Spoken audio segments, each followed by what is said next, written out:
So friends, today we are here for prelims 2024 and the days are left very less. So I will make this session very quick and to the point so that I know your time is very valuable. These last 15 days, what you need to do, number one, don't need to panic. Your mental health, your mental balance, very important, and do not come under any stress or anxiety.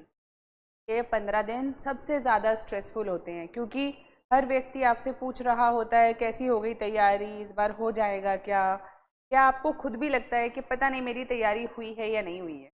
बहुत सारी चीज़ें रहती हैं, लेकिन अगर ये 15 दिन और एग्ज़ाम वाले दिन तक अगर हम अपना मेंटल बैलेंस बना के रखें तो बहुत सारी चीज़ें हमारी सॉल्व हो जाएंगी और 15 से 20 नंबर हम लोग आसानी से ज़्यादा ले सकते हैं। तो माय फ्रेंड्स, सबसे पहले किस चीज़ पे ध्यान देना है? मेंटल बैलेंस और फिज़िकल हेल्थ। अभी 15 दिन एग्ज़ाम तक बाहर का खाना मत खाइए ज़्यादा। अगर आप ओल्ड राजेंद्र नगर में भी रह रहे हैं तो भी बहुत जो ट्रस्टेड सोर्सेज हैं वहीं से खाना खाएं। बाहर की chaat, pakodi, golgappe, unhygienic food, I know usual days में कोई प्रॉब्लम नहीं है बहुत ज़्यादा, लेकिन अभी 15 दिन नहीं, कि अगर तबीयत ख़राब हुई तो हमारे लिए बहुत ही क्रूशियल दिन वेस्ट हो जाए। बाहर का खाना नो। सेकंड, क्या नए सोर्सेज आप खरीदेंगे? बिल्कुल नहीं। आपको कितना भी अच्छा सोर्स कहीं से क्या मिल रहा है, ओके, अभी आपने जो पढ़ लिया उसे कंसोलिडेट करने का टाइम है। तो you should start consolidation and revision. जब मैं कहती हूँ कंसोलिडेशन तो इसका मतलब ये नहीं है कि हम लाइन बाय लाइन टेक्स्ट को पढ़ना शुरू कर देंगे। रैदर आपने जो अंडरलाइन किया होगा हम सिर्फ उसी को रीड करेंगे। लेकिन रीड करते समय क्या हम उसमें बह जाएंगे? Absolutely not. देखो, दो चीज़ें हैं। जब हम कोई चीज़ पढ़ रहे होते हैं तो हम स्लोली रीड करते हैं, समझ के रीड करते हैं, लेकिन जब हम रिवाइज कर रहे होते हैं तो हमारे दिमाग में ऑलरेडी कंटेंट होता है, हम सिर्फ उसे रिकॉल करने की कोशिश करते हैं। तो this last 15 days all your faculties should be used for recalling. क्या मुझे याद है? हाँ, मुझे याद है। तो और आपने जो पढ़ा है उसी को पढ़ोगे तो रिकॉल फैक्टर ज़्यादा होगा। नई चीज़ें पढ़ोगे तो ऐसा बहुत बार होता है। कई बार बच्चे ना बड़े इम्प्रेस हो जाते हैं नए नए कंटेंट से, नोट्स से, और उन्हें लगता है कि ये वाला कंटेंट पढ़ लेता हूँ मैं, ये मेरे लिए बहुत बढ़िया है, ये मेरे को फ़ायदा करेगा। लेकिन प्रॉब्लम क्या होती है ना, वो सुना सुना लगता है एग्ज़ाम में, लेकिन कॉन्क्रीटाइज्ड नहीं होता, उससे क्लैरिटी नहीं आती। तो एग्ज़ाम में जो हमारे इनकरेक्ट होने के चांसेस होते हैं वो बढ़ जाते हैं। That is why try and consolidate what ever you have read. And what will you do for with the rest of the books that you have? So for history maybe you will be having tens of books. For polity also, your coaching notes, your printed notes, then Lakshmikant, then some other notes, some short notes, some rapid revision notes, some other PYQ notes. 6-7 notes you have for one subject. Will you be able to revise all of them? No. So you must be keeping only one source, whatever that source is. Today, or within half an hour, what do? Just remove all the books from your table, from your bed, from your almirah, and put it under your bed or put it in a box, carton box, and keep it aside. And keep only those books, one for each subject or maximum 2 for each subject, maximum. And when I say maximum, it's too much. 2 for each subject. Keep them on one side of your table and rest everything in a carton. Remove everything from your table and almirah, because the books which are scattered here and there, वो आपके लिए burden बन जाती हैं ना, आपके लिए burden बन जाती हैं। अरे ये भी पढ़ना था, ये भी पढ़ना था। और जब आप उन अनफिनिश्ड बुक्स को, नोट्स को देखते हो तो आप अपने आप को सिर्वाए गिल्टी के और कुछ नहीं देते। आपको लगता है कि अरे एनवायरनमेंट की 4 बुक्स थी, अरे साइंस में तो NCERT भी पढ़नी थी, तो ये भी करना था, ऑफ कोर्स इतना कंटेंट है और हर रोज़ नया कंटेंट आए जा रहा है, बेहतर से बेहतर, नए से नए फॉर्मेट में। लेकिन क्या हम सब पढ़ सकते हैं? नहीं ना। तो अपने आप को गिल्टी होने की इजाज़त मत दीजिए अभी। जितना गिल्ट लेना है एक बार एग्ज़ाम हो जाए उसके बाद लेते रहिएगा। अभी you need performance, so there is no point of self condemnation के मैंने ये नहीं किया, मैंने वो नहीं किया। इट्स ओके, जितना आपने करना था, कर सकते थे, अभी आपने कर लिया। This last 15 days only consolidation is required. And the truth is, कई बार बहुत कम तैयारी के साथ भी बच्चे एग्ज़ाम क्लियर कर लेते हैं अगर माइंड फ्रेश है, लॉजिकल है, ऑप्टिमिस्टिक स्पिरिट है और आपके पास बेसिक कंटेंट के साथ साथ कॉन्फिडेंस है करने का एग्ज़ाम। और बहुत सारे ऐसे बच्चों का एग्ज़ाम क्लियर नहीं होता, उन्होंने पढ़ा बहुत है, लेकिन प्रैक्टिस भी बहुत करी है, लेकिन अंडर कॉन्फिडेंट हैं, कंफ्यूज्ड हो जा रहे हैं, गिल्टी हैं और बार बार अपने आप को ही कोसे जा रहे हैं। And this is truth. My first attempt I cleared my prelims examination in 2.5 months of preparation. और उससे पहले मैंने प्रीलिम्स का कुछ नहीं पढ़ा था, मुझे किताबें भी नहीं पता थी। मैंने 2.5 ही महीने पढ़ाई करी थी और उसमें मैंने अपना प्रीलिम्स क्लियर किया। और उसी दौरान जब मैं ये प्रीलिम्स कर रही थी, मेरे साथ ऐसे बच्चे थे जो 2-2 साल से कोचिंग करके भी और बहुत सारी टेस्ट सीरीज़ लगा के लक्ष्मीकांत 6-6 बार पढ़ के भी बैठे थे, लेकिन उनका नहीं हुआ उस वक्त। बेसिकली क्या अंतर था? अंतर इस बात का नहीं था कि शायद उन्हें मुझसे ज़्यादा ही आता था, लेकिन पहली चीज़, मैंने जो पढ़ा था बहुत क्लैरिटी के साथ पढ़ा था। दूसरा, मुझे लगता था मैं कर लूँगी। तो right now you need that spirit. जब मैं 2.5 महीने में कर सकती हूँ, तो आपने तो कम से कम काफ़ी सारी पढ़ाई कर ली है ना। Don't worry, have that optimistic spirit. होता है या नहीं होता, that will depend on your performance as well as your preparation. लेकिन अब प्रिपरेशन में हम बहुत ज़्यादा अंतर डाल नहीं सकते, और सिर्फ एक चीज़ में हम अंतर डाल सकते हैं, वो क्या है? हमारी performance. And we all know performance increases with confidence. तो बी कॉन्फिडेंट। अब नेगेटिव सोचने की ज़रूरत नहीं। ओके, नाउ तो आर देयर एनी कमेंट्स? तो वो क्यों नहीं खोल रखे हैं?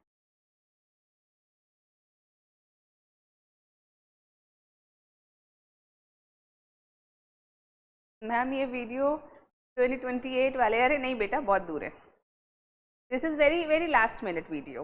ओके, तो किड्स, नेक्स्ट हमें जो करना है, हमें जो हमारा प्रीलिम्स का एग्जामिनेशन होने वाला है 16 जून को, उसके लिए अपने आप को बहुत अच्छे से तैयार करना है। We have to be very ready for that day. And how would you do it? Visualize. Visualize first, who will take you to the center, who will accompany you, what will you take, whatever is in your mind, put that. So make a bag, put your, वो बस पुराने समय में कहते हैं ना बस्ता लगाना, अपना बस्ता लगाओ। Your pencils you are going to take, pen you are going to take, if you need a scale, if you need a water bottle, your copies of your admit cards, your ID card, whatever is there, your bag should be packed. Next, visualize that D-Day again, like how will I reach? So at what time I wake up? What would I do as my first activity? What I do as a second activity? And later on, when I go to my center, how do I sit? I sit calmly and I start filling my roll number, filling my this, that, and later on start doing my paper. And this is how I will fill my OMR sheet. In the break, I will do this, and the visualization helps. Because when you have visualized it many times, on that day it doesn't appear as new. ऐसा नहीं लगता कि सब कुछ नया नया सा है, अरे ये तो मैंने कभी एग्ज़ाम दिया ही नहीं। वो जो नएपन की फीलिंग होती है वो कम हो जाती है। तो इसीलिए हमें सबसे पहले जो काम करना है वो विजुअलाइजेशन। और कहाँ कहाँ पे हमसे गलती हो सकती है वो भी हमें समझ में आ जाता है। एक बच्चे ने पूछा है कि मैम पेन इज़ ब्लू और ब्लैक। ब्लैक बॉल पेन, मोटे टिप का पेन लेके जाएं, क्योंकि पतला टिप होता है ना, जैसे कई बच्चे ग्रिपर ले जाते हैं, सेलो ग्रिपर नहीं, उसकी टिप बहुत पतली है, थोड़ा मोटा लिक्विड फ्लो टाइप का पेन जो होता है वैसा वाला पेन ले जिसका टिप मोटा है, ताकि आप OMR शीट को जल्दी से भर सकें। निकिता, मॉक टेस्ट में अगर आपके कम नंबर आ रहे हैं तो कोई फ़र्क नहीं पड़ता, क्योंकि मॉक टेस्ट मॉक इसीलिए है क्योंकि वो मॉक है, वो आपका रियल टेस्ट नहीं। तो ऐसा बहुत बार हुआ है कि बच्चों के मॉक टेस्ट में बहुत कम नंबर आए, उनका प्रीलिम्स क्लियर हो गया, और कई बार ऐसा भी हुआ मॉक टेस्ट में बहुत अच्छे नंबर आए लेकिन उनका प्रीलिम्स क्लियर नहीं हुआ। मॉक टेस्ट इंस्टीट्यूट्स द्वारा बनाए जाते हैं, जबकि रियल एग्ज़ाम UPSC द्वारा बनाया जाता है, और उसमें कहीं ना कहीं काफ़ी अंतर रहता है। तो don't evaluate yourself on the basis of मॉक्स, but yes, अगर आपकी तैयारी आपको कम लग रही है तो अभी थोड़ा बेहतर रिविज़न कर ले, लेकिन अब बहुत ज़्यादा अंतर आपकी नॉलेज बेस में नहीं आता है, परफॉर्मेंस में आता है, नॉलेज बेस में नहीं आता है। ओके, ब्लू नहीं होगा क्या? नहीं बेटा, ब्लैक ही चाहिए। मैम पेंटोनिक का पेन चलेगा? कोई सी भी कंपनी का लीजिए, एक सेकेंड, धीरे धीरे, आप कोई सी भी कंपनी का लीजिए, लेकिन मेन बात क्या है कि उसका टिप मोटा होना चाहिए, ताकि आप जल्दी से उसको जो गोला होता है, जो आपका OMR शीट का सर्कल होता है, उसको आप भर सकें। Ma'am, do you have any branch of तथास्तु इन कोलकाता? नॉट टिल नाउ बेटा। हाउ टू बिल्ड कॉन्फिडेंस, ये बेटा एक लंबी वीडियो है, लेकिन अभी के लिए आप ये मान लीजिए अब तो 15 दिन बचे हैं, जितना मैंने पढ़ लिया उसी के बेसिस पे मैं बेस्ट से बेस्ट एग्जाम कर कर आऊँगा या आऊँगी। Ma'am, are questions repeated in prelims specially in GS? Yes Shivanand, the questions are repeated, so you just take help of PYQs। लेकिन क्या हम वो एक दो क्वेश्चंस के भरोसे चले जाएंगे जो रिपीट होते हैं? अल्टीमेटली लॉजिक बहुत ज़रूरी है प्रीलिम्स को पास करने के लिए।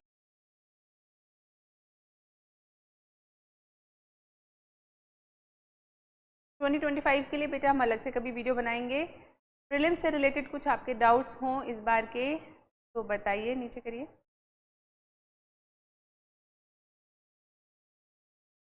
Strategy I will tell you, just a minute। Panic नहीं करना है। यस महक, तो पैनिक इज़ वेरी प्रॉब्लमैटिक। बहुत सारे बच्चे प्रीलिम्स इसलिए क्लियर नहीं कर पाते क्योंकि एग्जाम से पहले उन्हें इतना स्ट्रेस और पैनिक हो जाता है कि आती जाती चीज़ें भूल जाते हैं, या फिर इनकरेक्ट नो देखना भूल के सिली मिस्टेक्स कर देते हैं, या फिर OMR शीट को गलत भर देते हैं। We don't have to panic. We have to understand that UPSC is not looking for someone who is good at rote learning. Number one, of course, some things are required to be learned. I'm not saying that learning is not required, but still, lot of things can be done by logic. तो आपको जो mental aptitude है वो develop करना बहुत ज़रूरी है, और उस mental aptitude को develop करने के लिए अब तो समय कम है, लेकिन आपने जितना डेवलप कर लिया है उसको यूटिलाइज करने के लिए अपने दिमाग को फ्रेश रखें। कई बार जब हम संकट में होते हैं, मुसीबत में होते हैं, तो हमारा दिमाग हमें बेस्ट सॉल्यूशन खोज के दे देता है। वो कहाँ से दे देता है मुझे भी नहीं पता। Something like that logic that works in MCQs is a very instinctive thing. आप उसे एलिमिनेशन टेक्निक कह लो, आप उसे किसी भी तरीके से लॉजिक यूज़ करना कह लो, लेकिन वो बहुत काम आती है। तो जब हम एग्ज़ाम में जाएंगे हम चीज़ें याद करने की कोशिश नहीं करेंगे, मतलब हम रिकॉल करने की कोशिश नहीं करेंगे, अरे क्या था उस किताब में क्या लिखा था, नहीं। आप क्वेश्चन को क्वेश्चन की तरह पढ़ोगे और आंसर करोगे। Just have to see the question, apply all your knowledge and logic and solve it. हो सकता है पॉलिटी के क्वेश्चन में इकोनॉमी का लॉजिक लग जाए, हो सकता है एनवायरनमेंट के क्वेश्चन में ज्योग्राफी का लॉजिक लग जाए, हमें नहीं पता, लेकिन क्वेश्चंस कैसे भी सॉल्व किए जा सकते हैं। Next, how to solve the prelims paper. At least 2 to 3 readings. पहली रीडिंग जितने क्वेश्चंस आपको आते हैं क्विकली आप कर सकते हैं, उन्हें आप पहले करेंगे, उसमें आप ज़्यादा टाइम वेस्ट नहीं करेंगे। जो भी क्वेश्चंस आपके 50-50 वाले पोर्शन में आते हैं, अगर ऑफ कोर्स अगर आपको पता है आंसर तब तो कोई प्रॉब्लम ही नहीं है, लेकिन अगर आपको आंसर नहीं पता और 50-50 आपको लगता है तो आप उसे मार्क कर लेंगे कोई से भी आप अपना सिंबल बना सकते हैं, स्टार बना लो, डैश बना लो, आपकी मर्जी।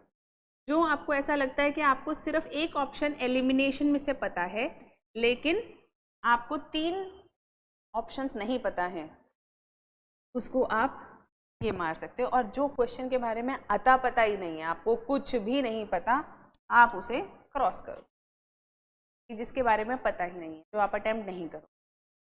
तो पहली रीडिंग के अंदर ये प्लस जो क्वेश्चन आते हैं वो तो आपने मार्क कर ही लिए, उनको आपने टिक मार दिया। और जैसे ही आपकी पहली रीडिंग कंप्लीट होता है, जो कि लगभग 40 मिनट में कंप्लीट हो जानी चाहिए, आप तुरंत वो सारे क्वेश्चंस भर दो अपनी OMR शीट में, ताकि आपकी जो फर्स्ट रीडिंग की क्वेश्चंस हैं वो कंप्लीट, आपको जो पता है। और कितने होते हैं, लगभग अगर आपने पढ़ाई करी है तो 30 से 35 क्वेश्चंस ऐसे होंगे जो आपको आते होंगे। जैसे कुछ पॉलिटी के क्वेश्चंस बहुत इजी होते हैं, इकोनॉमी के बेसिक कॉन्सेप्ट्स पे बेस्ड होते हैं, हिस्ट्री के कोई फैक्ट्स होते हैं जो हमने पढ़े होते हैं, एनवायरनमेंट के लॉजिकल क्वेश्चंस होते हैं, ज्योग्राफी के कुछ मैपिंग के क्वेश्चन, कुछ हमें पता होते हैं। तो जो हमें पता है लगभग 30 से 35 क्वेश्चंस तो ईजी होते हैं, आते होते हैं हमें, हम उसे कर लें पहली रीडिंग में। के बाद आएंगे अपनी सेकेंड रीडिंग, जहाँ पे हम मेजरली इन क्वेश्चंस को डील करेंगे। और इन क्वेश्चंस को डील करने के लिए हम कैलकुलेटेड रिस्क लेंगे। कैलकुलेटेड रिस्क मीन्स दैट आपने 50% तो एलिमिनेट कर दिया है, लेकिन अब आपको 2 ऑप्शंस के अंदर कन्फ्यूजन है कि ये है या ये है। अब आप दोबारा से एक बार फ्रेश माइंड से लॉजिक लगाने की कोशिश करोगे कि इसमें क्या किसी और लॉजिक से आप पहुंच सकते हो अपने आंसर पे। अगर आप किसी और लॉजिक से पहुंच सकते हो फाइन, तब तो आपको आंसर मिल गया है।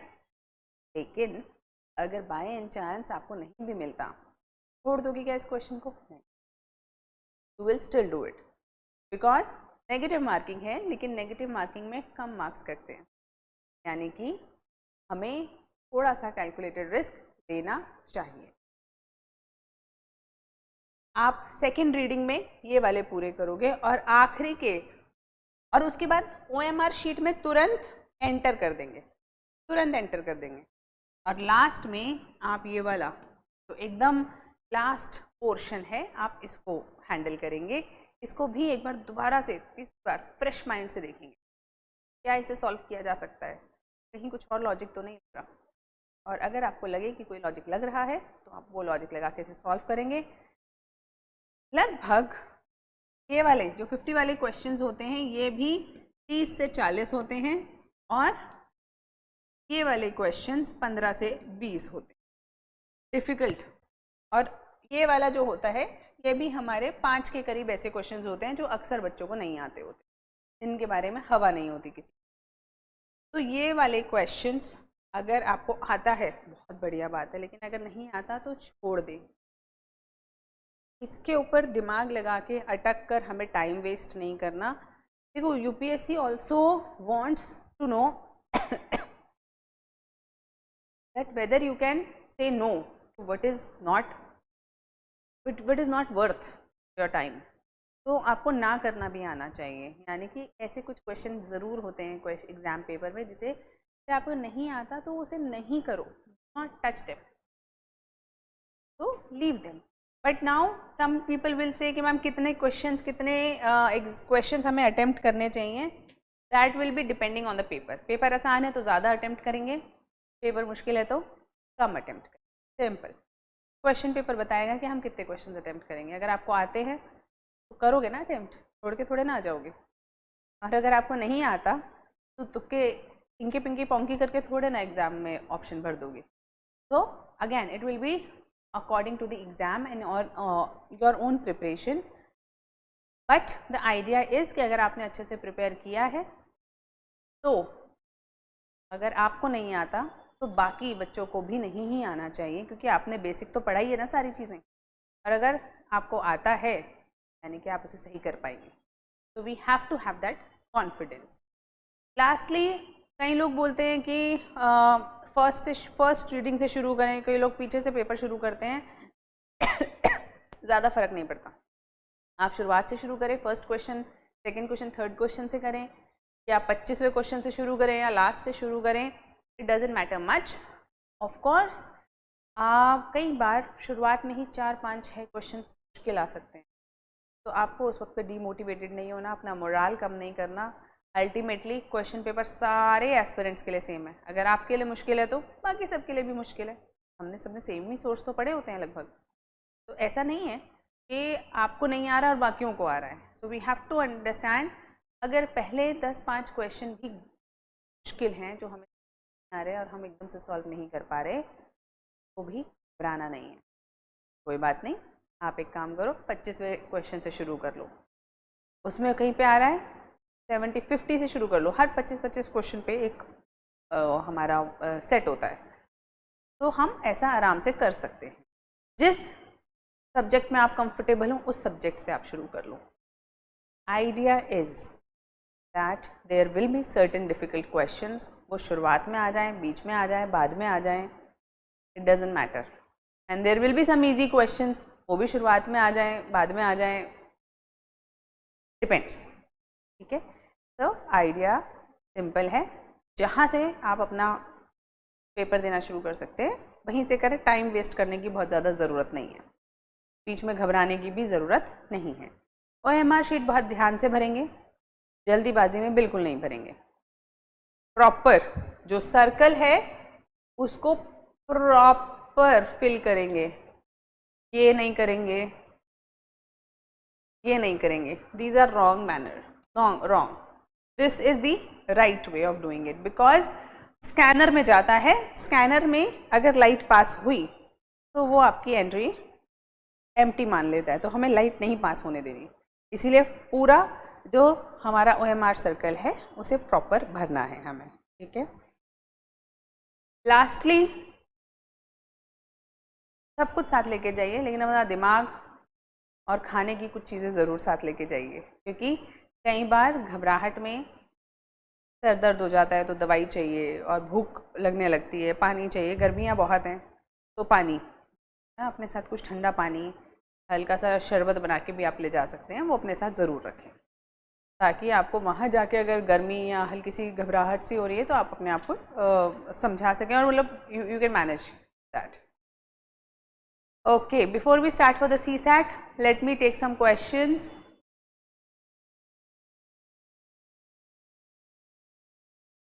Ma'am, I am poor in English without I do, ma'am, I am Kannada student. It's okay, beta Savita.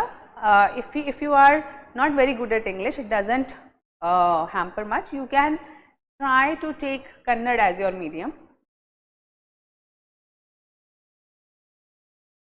Vaibhavi, we will take another session for this.